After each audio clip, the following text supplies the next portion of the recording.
সুপ্রিয় দর্শক সবাইকে স্বাগত জানাচ্ছি স্বপ্নধারা নিউজ আওয়ার এক্সট্রায় সহযোগিতায় ক্যামব্রানি স্কুল অ্যান্ড কলেজ এবং আলোক হেলথ কেয়ার অ্যান্ড হাসপাতাল।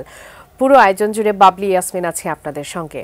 আজ আমার আলোচ্য বিষয় মহান বিজয় দিবস ও সাম্প্রতিক বাংলাদেশ। এই বিষয়টা নিয়ে আলোচনা করার জন্য এই মুহূর্তে স্টুডিওতে সম্মানিত অতিথি একজন আছেন, আরও একজন যুক্ত হবেন আমাদের সঙ্গে। যিনি আছেন শুরুতে যদি তার সঙ্গে পরিচয় করে দিই, আছেন মাহবুব কামাল, সিনিয়র সাংবাদিক, স্বাগত জানাচ্ছি আয়োজনে। আছেন এম রশিদুজ্জামান মিল্লাত, কোষাধ্যক্ষ বিএনপি ও সাবেক সংসদ সদস্য, স্বাগত জানাচ্ছি আয়োজনে। দর্শক, মূল আলোচনায় যাই। মহান বিজয় ও সাম্প্রতিক বাংলাদেশ, এটি আমাদের আজকের আলোচ্য বিষয়। এই বিষয়টি নিয়ে কথা শুরু করে মাহবুব কামাল, আপনাকে দিয়ে শুরু করি। বিজয়ের মাসে আমরা আছি, আর রাত পোহালেই মহান বিজয় দিবস 16ই ডিসেম্বর। বিশেষ তাৎপর্যপূর্ণ, বিশেষ গুরুত্বপূর্ণ, বাঙালিদের জন্য তো বলতে গেলে এটি একটা অসাধারণ দিন। সেই দিনটার বাস্তবতা ভিন্ন প্রেক্ষাপটে এবার একটু পালিত হচ্ছে সেই বিজয় দিবস। এই যে বিজয় দিবস উদযাপিত হচ্ছে, আপনার কাছে কি মনে হয় যে এর ভিন্ন কোনো তাৎপর্য আছে? অবশ্যই আছে। আমি প্রথমে এই বঙ্গবন্ধু এবং জিয়াউর রহমান সহ যারা মুক্তিযুদ্ধে আমাদের স্বাধীনতার সংগ্রামে অসামান্য অবদান রেখেছেন তাদের প্রতি আমি শ্রদ্ধা জানাচ্ছি এবং সকল শহীদের প্রতি আমি শ্রদ্ধা জানাচ্ছি। দেখেন, একটা জিনিস আমি আপনার কাছে বুঝতে চাই, সেটা হলো যে ৭১-এর সঙ্গে ২৪-এর কনফ্লিক্টটা কোথায়, এটা আমি বুঝতে চাই। এটা নিয়ে আমরাও আসলে আজকে একটু বিস্তারিত আলোচনা করতে চাই। হ্যাঁ, করি, আমাকে সুযোগ দেন, আমি করি। জি। সেটা হচ্ছে যে দুটোই তো বৈষম্য বিরোধী আন্দোলন ছিল। একটা ছিল জাতিগত বৈষম্য ৭১-এ, অর্থাৎ পশ্চিম পাকিস্তান আমাদেরকে শোষণ করছে ইত্যাদি। আর এটা হচ্ছে আপনার গোষ্ঠীগত বৈষম্য, যে একটা গোষ্ঠী মানে আরো কতগুলি গোষ্ঠীর সাথে দ্বন্দ্ব, ডিসপ্যারিটি, এই সেই, কেউ ধনী হয়ে যাচ্ছে, কেউ গরিব হয়ে যাচ্ছে ইত্যাদি। দুইটাই তো বৈষম্যমূলক, মানে বৈষম্য বিরোধী আন্দোলন ছিল, তাই না? তো কনফ্লিক্টটা কোন জায়গায়? এবং একটা দুঃখজনক মিলও আছে, যেমন ধরেন যে ৭১-এর স্বাধীনতার বিজয় দিবসের পরে যাকে তাকে রাজাকার ঘোষণা করে মানে কেউ কেউ ফায়দা লুটতেছিল। এবার হলো কি, যাকে তাকে স্বৈরাচারের দোসর বলে ফায়দা লুটার চেষ্টা হয়। এটা একটা দুঃখজনক মিলও আছে। মানে ওইটা তো এক ধরনের মিল, এটাও এক ধরনের মিল আছে। তো এই যে মানে কোনো কনফ্লিক্ট নেই, অথচ মানে পরিস্থিতিটা আমরা দেখতেছি অস্বাভাবিক। হ্যাঁ, এইটা মানে এই দুই আন্দোলনের যে চেতনা, সেটার পরিপন্থী। যেমন ধরেন, আপনি বলছেন যে নতুন প্রেক্ষাপটে, প্রথম আলোতে পড়লাম আজকে, সেটা হচ্ছে যে প্রথম আলো তো মানে প্রথম আলোর কিছু এজেন্ডা আছে, তারা রাজনীতিকে প্রভাবিত করতে চায়, কিন্তু ইনফরমেশনের ব্যাপারে তারা সৎ থাকার চেষ্টা করে, আমি দেখছি। ইনফরমেশন এবং কখনো মিস ইনফরমেশনে ওরা ভুলও স্বীকার করে, কিন্তু পলিটিক্যাল অ্যানালিসিস সেগুলি আবার ভিন্ন, যাচ্ছি না।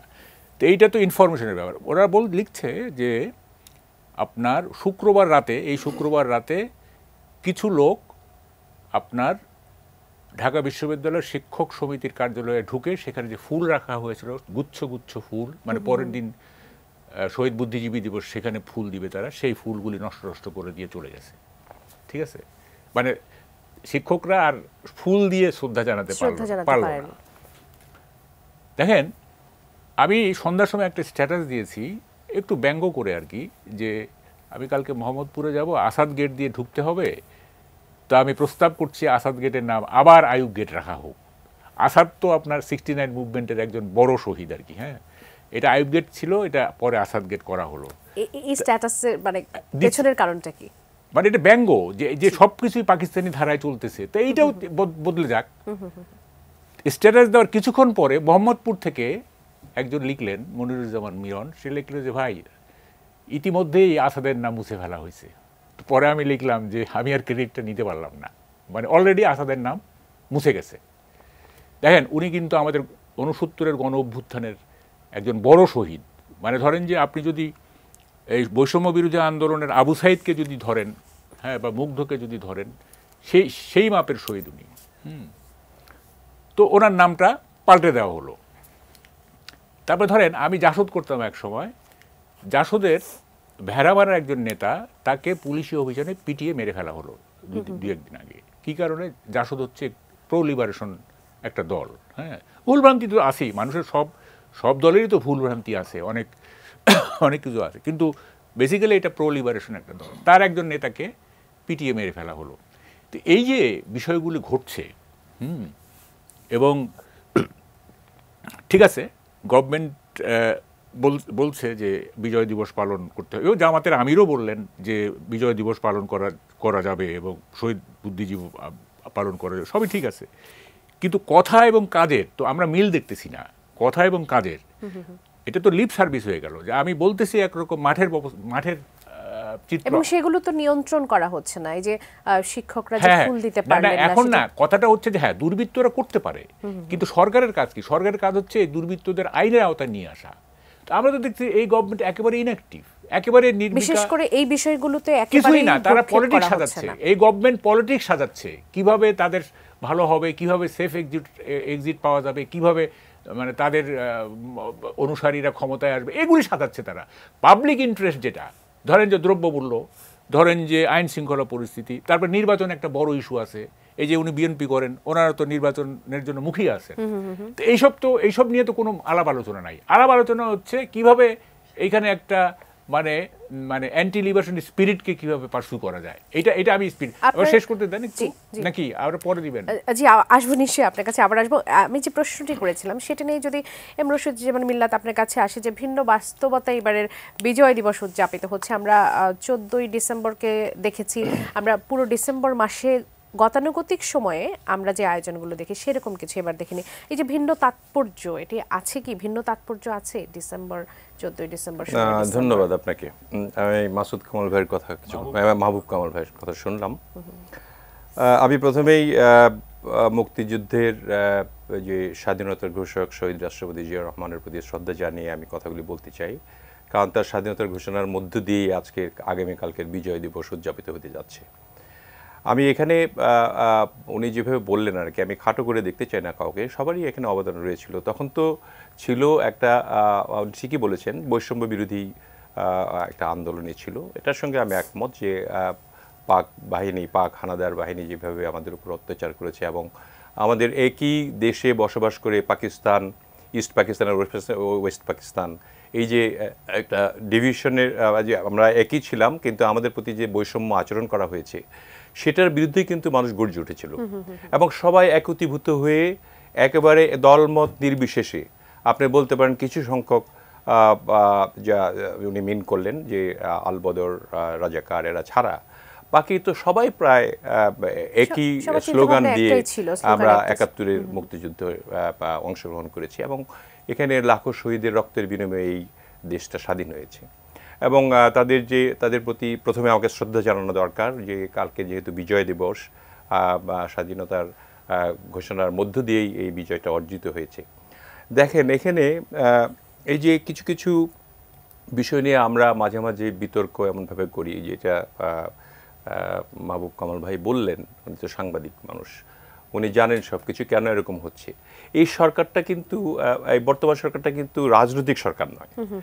এই যে রাজনৈতিক সরকার নয় জন্যই আপনি যে প্রশ্নটা করেছেন যে ভিন্নতা কেন দেখছেন, রাজনীতিকরা সবসময় রাজনৈতিকভাবে মাঠ পর্যায় পর্যন্ত এই জিনিসগুলি বিশ্লেষণ করে কোন বিজয়টা কিভাবে উদযাপন করতে হবে এবং কখন কি প্রয়োজন রয়েছে সেটা কিন্তু রাজনীতিবিদরা বুঝতে পারে। কিন্তু এখনকার সরকারটা যেটা আছে, এই এবারের অভ্যুত্থানের পরের সরকার, তারা সত্যি ভালো উদ্দেশ্য নিয়েই এটাকে আপনার হয়তো চিন্তা করেছে, কিন্তু একটা রাজনৈতিক এক্সপিরিয়েন্স তো লাগবে। সেই এক্সপিরিয়েন্সের কারণে হয়তোবা তারা বুঝতে পারছে না যে এটার আঙ্গিকটা কি হওয়া দরকার। কিন্তু সেই কারণে আমরা কিন্তু আমাদের দলের পক্ষ থেকেও আমরা একটা চিন্তা করেছি যে আগামীকালকেই আমরা একটা অনুষ্ঠান করব, যে সবার আগে বাংলাদেশ, এই যে একটা কনসার্টও করতে যাচ্ছি আমরা। এটা সব ঐক্য নিয়ে আর কি, এটা যে দলীয় ভাবে করা তা নয়, সবাইকে নিয়ে এটা করা, যে সবার আগে বাংলাদেশ চিন্তা করা। এই চিন্তাটা নিয়ে আমরা উর্দু, হিন্দি এগুলি বাদ দিয়ে আমাদের সংস্কৃতিকে এনে এটাকে নতুন করে সাজিয়ে নিয়ে আমরা চলতে চাই। অর্থাৎ আপনাদের পর্যবেক্ষণ থেকে আপনারা উপলব্ধি করছেন যে এখন সেভাবে আসলে অ্যাপ্রোচ করা উচিত, সেভাবে অ্যাপ্রোচ করা আমাদের সকলকে ঐক্যবদ্ধভাবে একত্রিত হয়ে চলা উচিত আর কি। জি, ধন্যবাদ। মাহবুব কামাল, আপনি যে বিষয়টি তখন বলতে চাচ্ছিলেন সেটা নিয়ে আমি একটু প্রশ্ন করি। অনেকেই বলছেন যে আমরা কিন্তু ডিসেম্বরের প্রথম দিন থেকে দেখি যে গোটা মাসই একটা বিজয়ের আমেজ থাকে, গোটা মাসে আমরা লাল সবুজের আধিক্য দেখি, গোটা মাসে মানুষের মনে মননে এই যে ধারণ করার বিষয়টি থাকে, কিন্তু এবারে সেরকম আমরা দেখতে পাচ্ছি না। অনেকটা ম্রিয়মান, অনেকটা দায় সারা গোছের আয়োজনগুলো মনে হচ্ছে দেখে। এর পেছনের কারণটা আসলে কি? অনেকে বলছেন যে 24কে নিশ্চয়ই 71-এর বিপরীতে দাঁড় করানোর চেষ্টা করা হচ্ছে। আপনার কাছেও কি তাই মনে হয়? এই যে আপনি দেখছেন যে একটু ম্রিয়মান দেখাচ্ছে, এটা সেলফ সেন্সরশিপ, এটা একটা ভয়ের সংস্কৃতির মধ্যে আছে মানুষ। আচ্ছা, ইভেন মিডিয়াও আপনি দেখেন, মানে ভয়টা কি? যদি ভয়টা হচ্ছে যে মানে কখন কি বললে কি হয় না হয়, মানে একটা তো মানে কি বলে যে একটা পিওর গণতান্ত্রিক পরিবেশ তো থাকতে হবে, তাই না? বিভিন্ন জায়গায় তো আমরা দেখতেছি মব জাস্টিস হয়েছে, বিভিন্ন রকমের মানে প্রতিপক্ষকে আক্রমণ করা হয়েছে না? আপনার নাটক বন্ধ করে দেওয়া হয়েছে না? কিন্তু বিজয় তো আমাদের 14 ডিসেম্বর, আমাদের 16 ডিসেম্বর আমাদের সকলের। বলছি এই যে শিল্পকলা একাডেমিতে নাটকটা বন্ধ করে দেওয়া হলো, এখন নাট্যশিল্পীরা কি আর শিল্পকলা যেতে আগ্রহ বোধ করবে? আপনি বলেন। এই ভয়ের সংস্কৃতি তো আমাকে আঘাত করছে তা না, আমি তো দেখতেছি সোসাইটিতে মানে কি হচ্ছে, ঢাকা ইউনিভার্সিটিতে কি হচ্ছে, কোথায় কি হচ্ছে। ঢাকা ইউনিভার্সিটিতে আগে আমরা যখন ছাত্র ছিলাম কি পরিবেশ, এখন দেখেন কাওয়ালি হয়, এই হয় সেই হয়, কত কিছু হচ্ছে। এটা ভয়।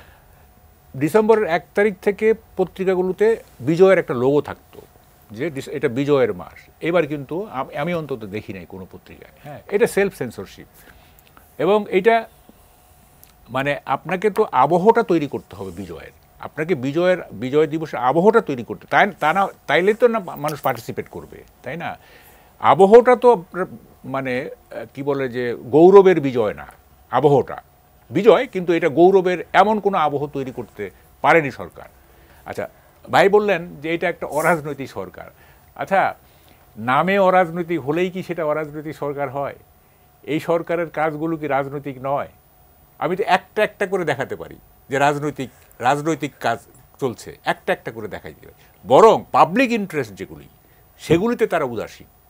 পাবলিক ইন্টারেস্ট যেগুলো, যেমন দ্রব্যমূল্য, ল অ্যান্ড অর্ডার, এই যে ডেঙ্গু মারাত্মক আকার ধারণ করেছে, হ্যাঁ, এগুলো তো পাবলিকের স্বার্থ সংশ্লিষ্ট, এগুলিতে কিন্তু অ্যাড্রেস করা হচ্ছে না জন্য আমাদের আমি একটু আপনি ইন্টারাপ্ট করি, করতে পারবো আমি?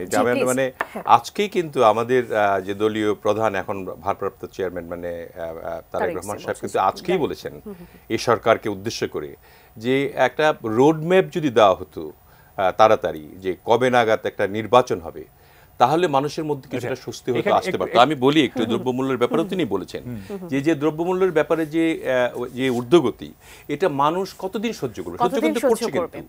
সহ্য কিন্তু করে আসছে। বিকজ আপনার যে পরিস্থিতিতে এই মুক্তিযুদ্ধের চেতনা নিয়ে যে আমাদের স্বাধীনতা অর্জন হয়েছিল, সেটার কিন্তু ব্যত্যয় ঘটিয়েছে আওয়ামী লীগ। আমি মনে করি যে তাদের প্রতি প্রচুর অভিযোগ রয়েছে এবং সেই অভিযোগের ভিত্তিতেই কিন্তু এই 5ই আগস্টের এই অভ্যুত্থান, এবং এই 5ই আগস্টের অভ্যুত্থানে একটা নতুন স্বাধীনতা হিসেবে তারা ধরে নিয়েছে অনেকেই, ছাত্র জনতা, অনেক রাজনৈতিক দল, এবং তারা চিন্তা করে যে এই দেশকে সুন্দর করে সাজাতে হবে যাতে করে সত্যিকার অর্থেই আমাদের মুক্তিযুদ্ধের যে চেতনা, সেই চেতনা যাতে বাস্তবায়িত হয়। চেতনার নামে অপরাজনীতি, অপসংস্কৃতি, অপকীর্তি এবং লুটপাট এগুলো যদি না চলে, সেই কারণে আমি বলেছি যে আমাদের ভারপ্রাপ্ত চেয়ারম্যান তারেক রহমান আজকে স্পেসিফিক্যালি বলেছে যে মানুষের ধৈর্যের একটা সীমা রয়েছে। আমরা সাপোর্ট করছি, কারণ টাইমলাইন যদি থাকে, এক্স্যাক্টলি একটা সাপোর্ট লাগে। ভাই দেখেন আমরা এই সরকারকে সাপোর্ট কেন করছি? আমরা সবাই মিলে সাপোর্ট করছি, কিন্তু দেশের জনগণ, রাজনৈতিক দলগুলি যারা আছে, আমরা ব্যর্থ হব মানে বাংলাদেশ ব্যর্থ হবে, এটা পুরো বাংলাদেশ ব্যর্থ হবে। কারণ বাংলাদেশে এত বড় অভ্যুত্থানের পরে যদি আপনি আবার ব্যর্থ হন, তাহলে তো এই দেশ আর থাকবে না। সো এই জন্য কিন্তু আমরা সহযোগিতা করতে চাচ্ছি, কিন্তু সহযোগিতা কতদিন করব? আপনি যদি এখনো, উনি মাহবুব ভাই ঠিকই বলেছেন যে একটা এখনো আপনার তারা বুঝতে পারে না যে বিজয় দিবস কীভাবে পালিত হয়েছে, কিভাবে করা দরকার। আমরা অবশ্যই একটা কার্ড পেয়েছি, বঙ্গভবনে কালকে যাব, হয়তো সৌজন্য সাক্ষাৎ হবে রাষ্ট্রপতির সঙ্গে, আমরা চলে আসবো। এদিকেও কি সবার দৃষ্টি আছে যে এই সরকার আসলে কিভাবে কি করে সেটাও কি সবাই পর্যবেক্ষণ করছে? দেখেন, তারা করতে পারছেন না জন্য আমরাও একটা কনসেপ্টের আয়োজন করলাম অন্তপক্ষে, যে আমরা সবার আগে বাংলাদেশি যে আমাদের কালচার সেগুলিকে বাস্তবায়ন করার জন্য আগামীকালকে দেখবেন আপনি 2টো থেকে শুরু হবে, রাত 12টা পর্যন্ত হয়তো চলবে। বাংলাদেশি শিল্পী, বাংলাদেশের যারা আপনার এই বিগত সরকারের আমলে যারা ভালো ভালো সিঙ্গার, যারা গান গেতে পারতো না, মানে তাদেরকে মানে বঞ্চিত করা হয়েছিল।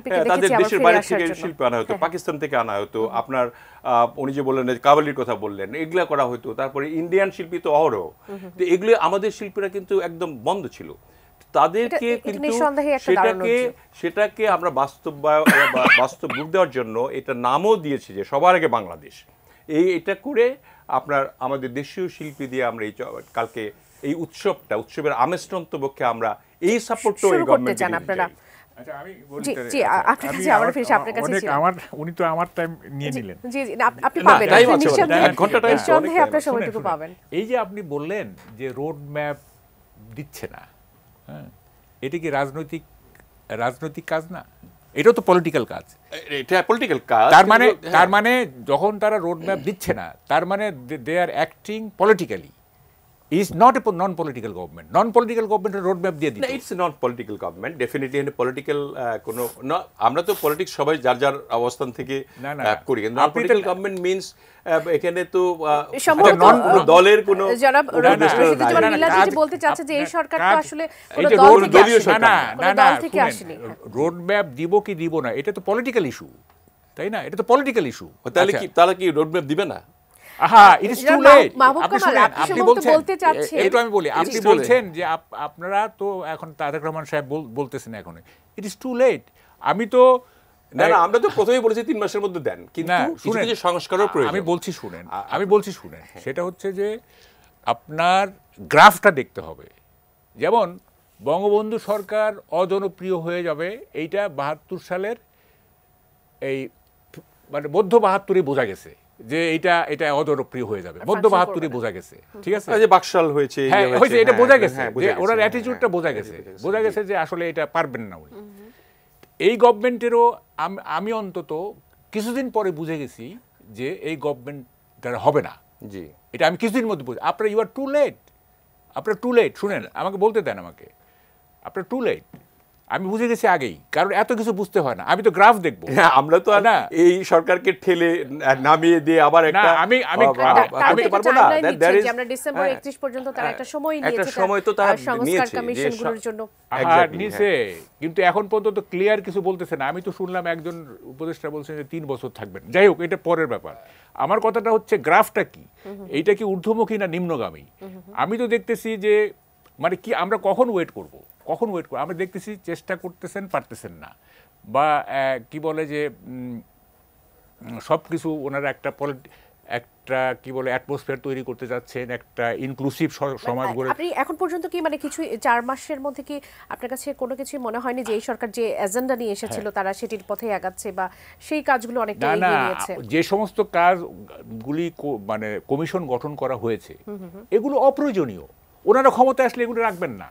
না রাখবো না, কে বলছে? আমি বলছি আপনাদের সাথে বললে তো আমি বলছি আপনি এটা আপনি এখন বলছেন মানে আওয়ামী লীগের মতো কথা বললে তো আপনি মানেন না, আপনি তো সাংবাদিক, তাই না? শুনেন, আমি বলছি এখন আওয়ামী লীগ সরকার যেটা বলতো, শুনেন ভাই, এটা হবে না, এটা হবে, এটা হতেই হবে, আমি বলছি এরকম বলে চলবে না। বাংলাদেশটাকে তো না, শুনেন, বাংলাদেশটাকে তো 53 বছর দেখলাম তো 53 বছর দেখেই তো আজকে এই অবস্থা। কথাটা হচ্ছে যদি যে সমস্ত সংস্কারগুলি করা হচ্ছে সেগুলি যদি তারেক রহমান এবং বিএনপি যে অ্যাটিটিউড বা বিএনপির যে অবজেক্টিভ সেটার সাথে যদি কোয়েনসাইড না করে, সেগুলি রেটিফাই করবে না। যেগুলি কোয়েনসাইড করবে সেগুলি করবেন তারা।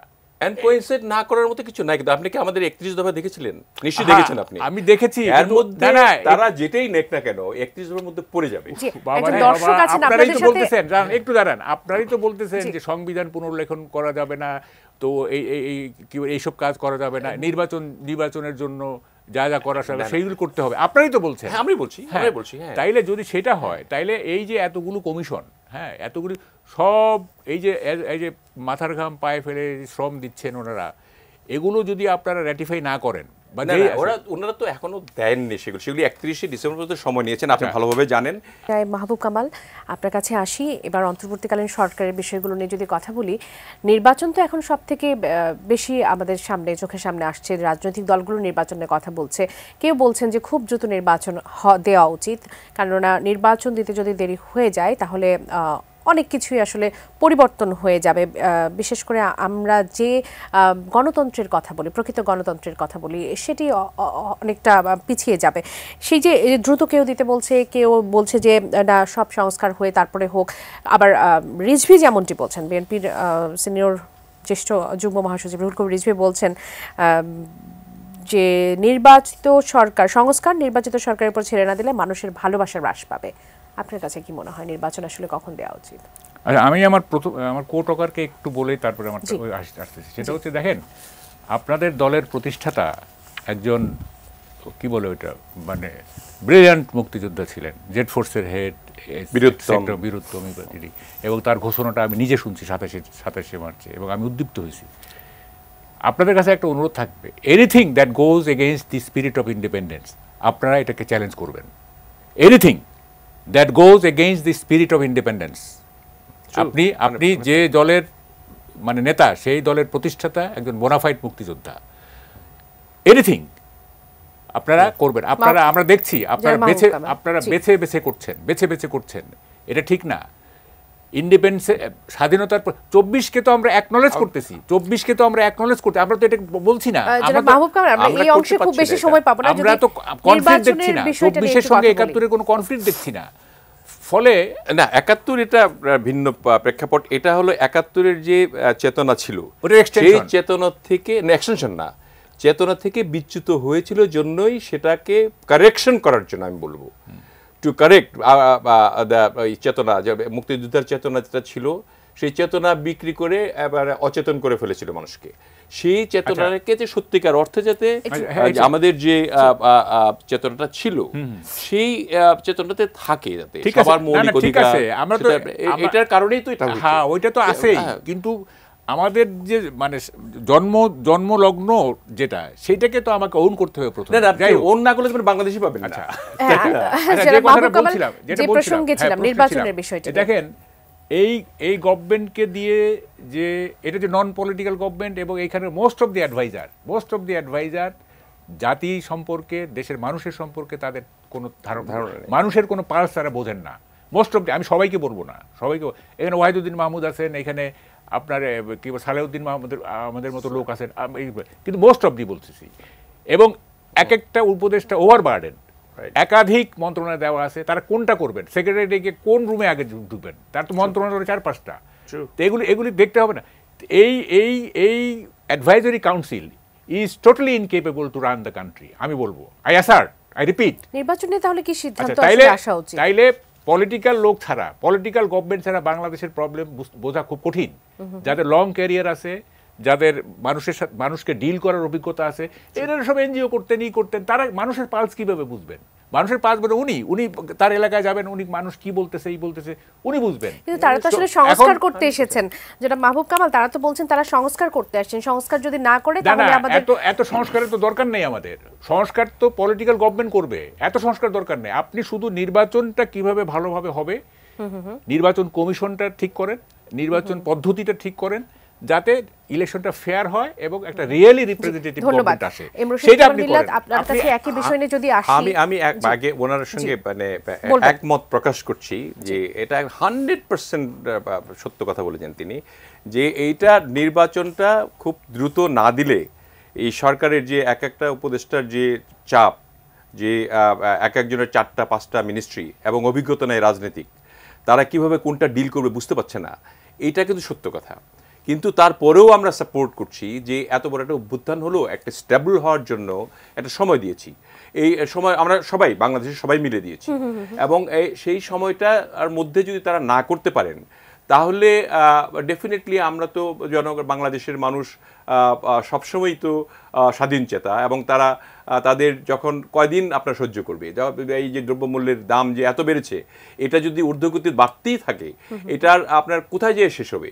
সেই জন্য রোডম্যাপটা খুবই জরুরি, এবং আমাদের জাতীয় ঐক্যটাও জরুরি, এবং ঐক্যমতের ভিত্তিতে তাদের কাছে একটা এখন আমাদের একটা প্রশ্ন থাকা উচিত এইভাবে যে আপনারা কবে নাগাদ ইলেকশনটা করবেন, এবং সেই হিসাবে আমরা প্রস্তুতি গ্রহণ করব, জনগণও একটু সেই প্রশ্নটা আপনারা করছেন, সেই প্রশ্ন আপনারা করছেন, তাদের কাছে কি পৌঁছাচ্ছে সেই প্রশ্নটা?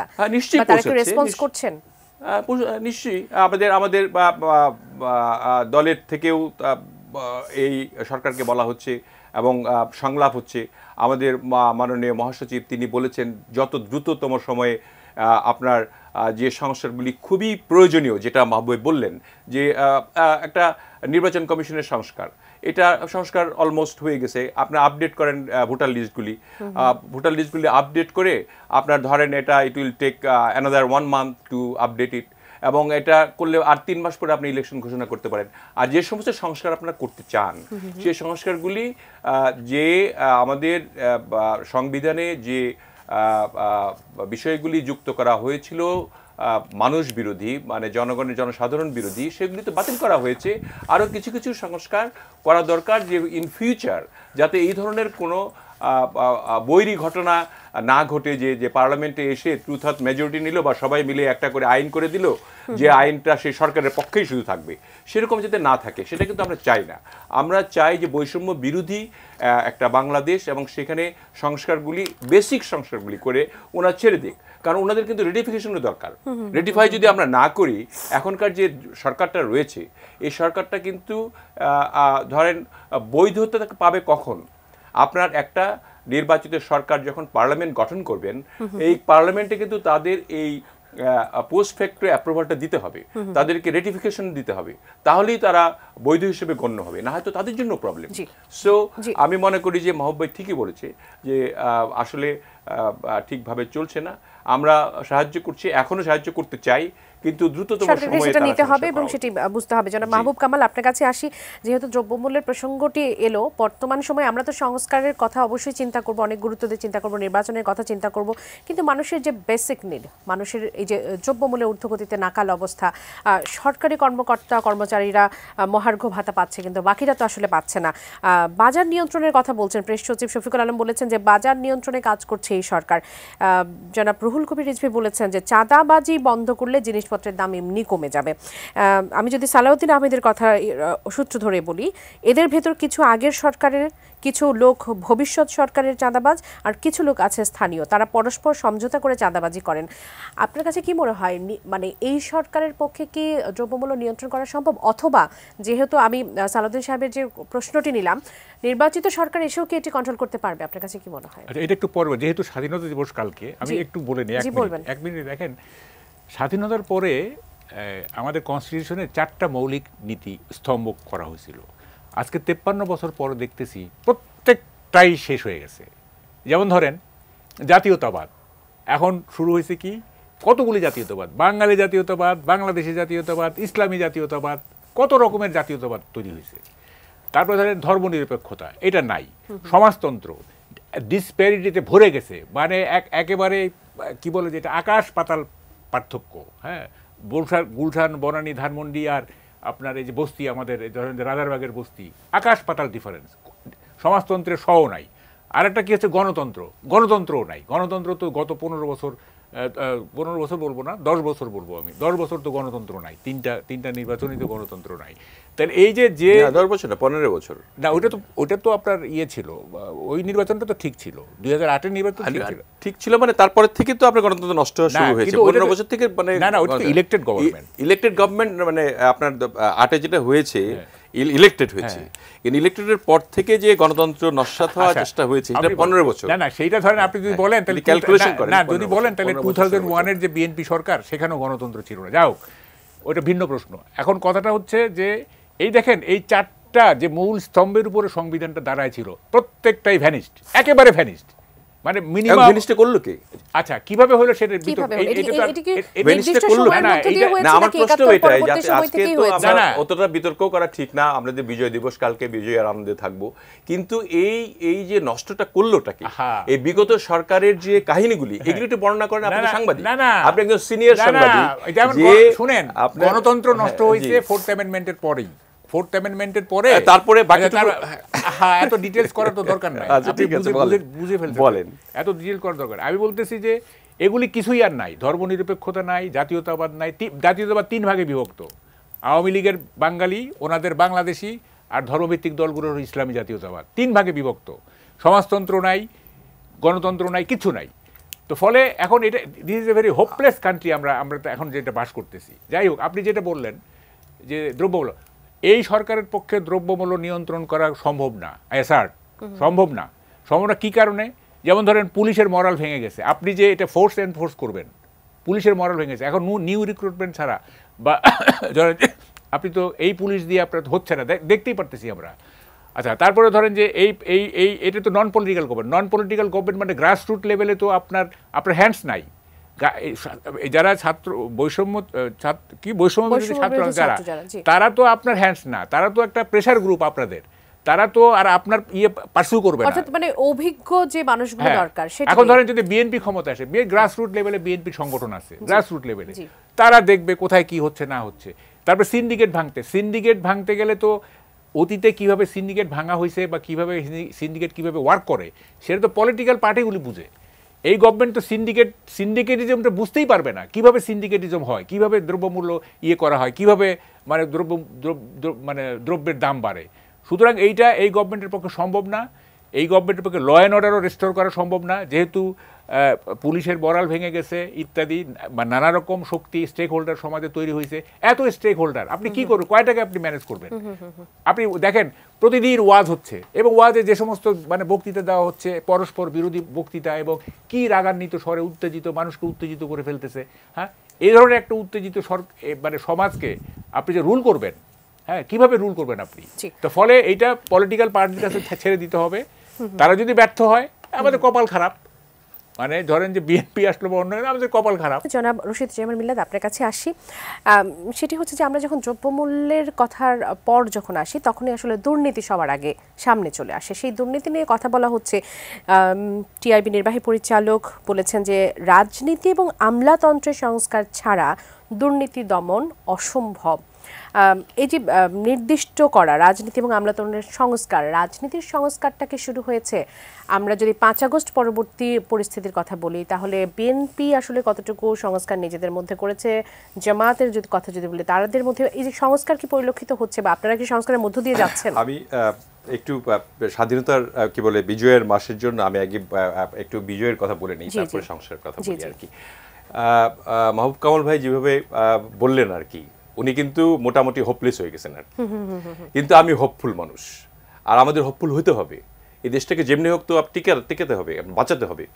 এবং আপনার দেখেন 5ই আগস্টের পর থেকে আরম্ভ করে এখন পর্যন্ত আমাদের যে ভারপ্রাপ্ত চেয়ারম্যান তারেক রহমান সাহেব যতগুলি বক্তব্য দিয়েছেন, যতগুলি কথা বলেছেন, এখানে কিন্তু জাতীয় ঐক্য নিয়ে কথা বলেছেন, জাতীয় যে আমাদের বৈষম্য রয়েছে সেগুলি তার বিরুদ্ধে কথা বলেছেন, এবং আমাদেরকে আমাদের দলের যে সংস্কারের কথা যেটা বলছেন আপনি, সেই সংস্কার নিয়েও তিনি অনেকবার কথা বলেছেন।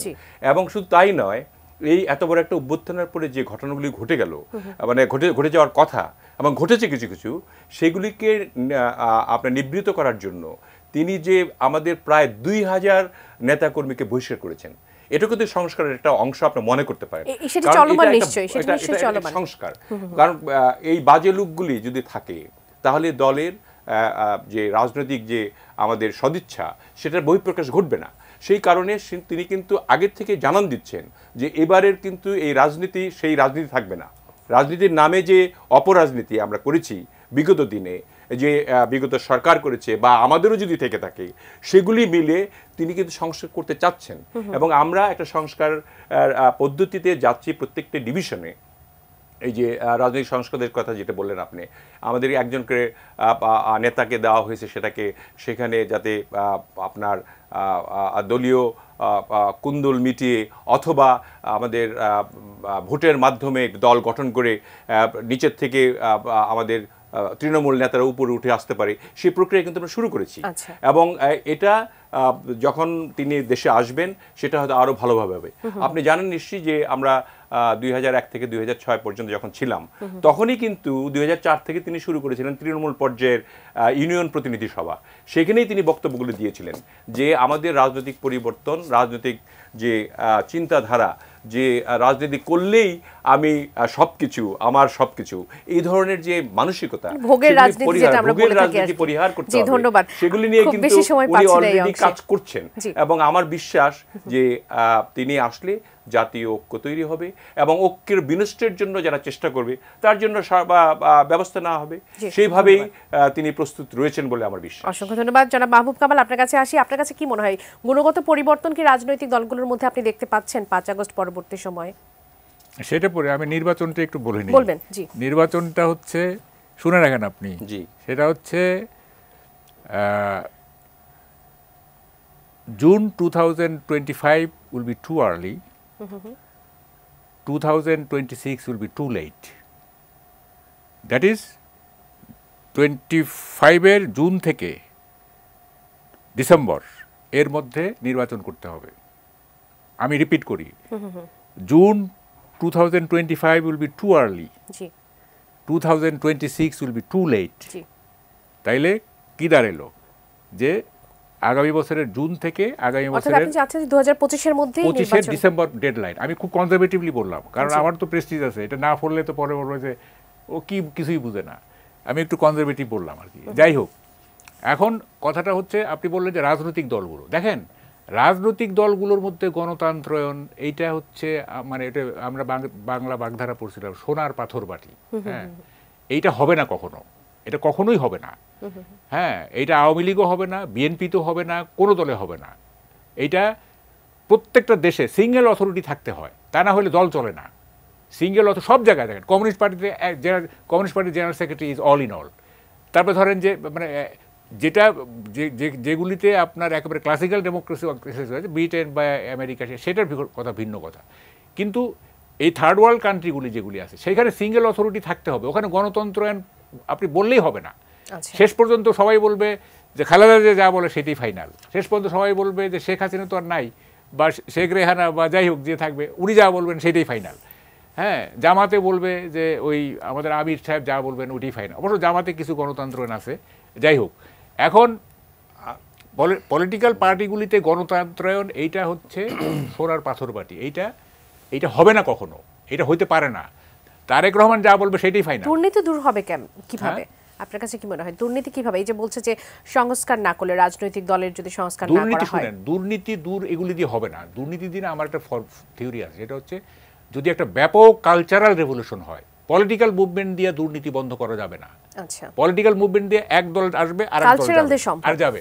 কালচারাল রেভলিউশন যদি হয়, মানুষের মনোজগৎটা যদি পরিবর্তন করা যায়, মানুষের মনোজগৎটা যদি তৈরি করা যায়, তাইলে যদি দুর্নীতি বন্ধ হয়, আইন দিয়ে, শুনেন, আইন দিয়ে আপনি দুর্নীতি বন্ধ করতে পারবেন। বলতে পারবো আমি একেবারে টাইম, মানে সময় শেষ, আমি 10 সেকেন্ড নেই। আমার মনে হয় নতুন স্বাধীনতা যেটা আমরা মনে করি যে 5ই আগস্টে হয়েছে, সেটার প্রেক্ষিতে এত আশাহীন না হয়ে আশাবাদ হওয়া দরকার।